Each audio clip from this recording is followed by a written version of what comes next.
नमस्कार। आज मैं आपको सटीला एकादशी के व्रत की कथा सुनाऊंगी। पौष मास की कृष्ण वद पक्ष की एकादशी को सटीला एकादशी कहते हैं। एक दिन डालभ्य ऋषि ने पुलस्त्य ऋषि से पूछा, हे मुनीश्वर, मनुष्य मृत्युलोक में ब्रह्म हत्या जैसे महान पाप करते हैं और दूसरे के धन की चोरी तथा दूसरों की उन्नति देखकर ईर्ष्या करते हैं, फिर भी उन्हें नरक नहीं प्राप्त होता। इसका क्या कारण है? वो ऐसा तो क्या दान अथवा परिश्रम करता है जिससे उसके पाप नष्ट हो जाते हैं? यह आप मुझे कृपा करके बताइए। पुलस्त्य मुनि ने कहा, हे मुनि, आपने बहुत ही दुर्लभ सवाल पूछा है। इससे मनुष्य को बहुत लाभ होगा। यह बात किसी देवता को भी नहीं पता, परंतु मैं तुम्हें यह गुप्त ज्ञान अवश्य दूंगा। पौष मास में मनुष्य को स्नान आदि करके स्वच्छ रहना चाहिए और इंद्रियों को वश में करके काम, क्रोध, लोभ, मोह, ईर्ष्या, अभिमान को नहीं करना चाहिए। पुष्य नक्षत्र में स्वच्छ होकर 108 बार हवन करना चाहिए।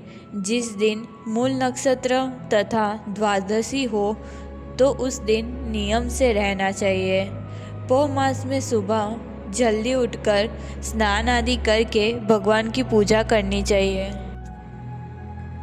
एकादशी के दिन व्रत रखकर रात्रि में जागरण करना चाहिए।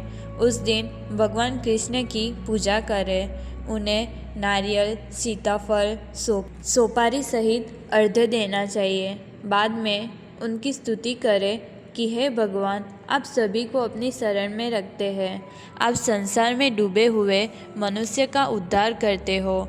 हे कमल नेत्रधारी, हे विश्व के भगवान, हे जगत गुरु, आप देवी लक्ष्मी के सहित मेरा इस अर्घ्य का स्वीकार करें।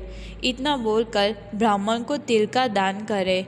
इस तरह मनुष्य जितने तिल का दान करता है उतने ही सहस्त्र वर्ष स्वर्ग में निवास करता है।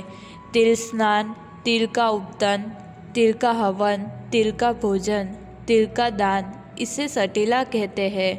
इससे अनेक प्रकार के पाप नष्ट हो जाते हैं।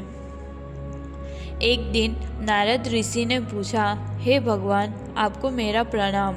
सटीला एकादशी से क्या पुण्य मिलता है और उसकी क्या कथा है, वो आप मुझे कृपा करके बतलाइए।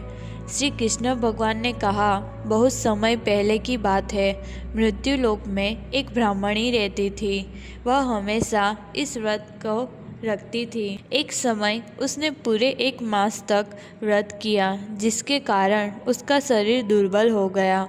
वो बड़ी बुद्धिमान और विवेकी थी, इसलिए उसने कभी भी अपने मन को अस्थिर नहीं किया।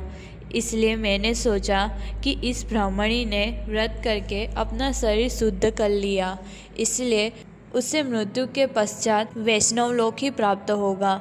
परंतु इसने कभी भी अन्नदान नहीं किया, इसलिए उसकी तृप्ति नहीं होगी।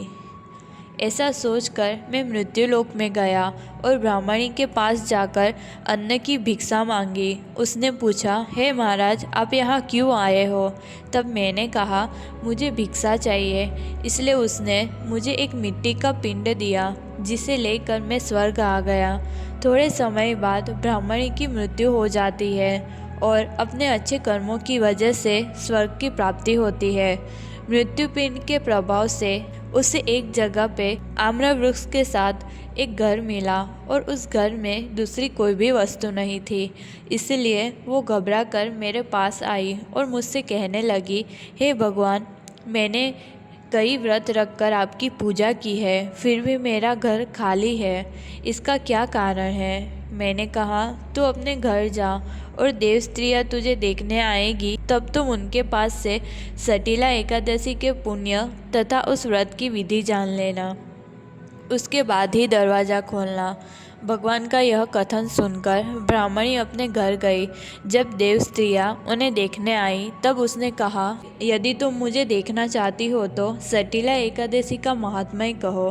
तब पधारी हुई देव स्त्रियों में से एक देव स्त्री ने कहा, ठीक है, मैं तुम्हें उसका महात्म्य बताती हूँ, वह ध्यान से सुनना।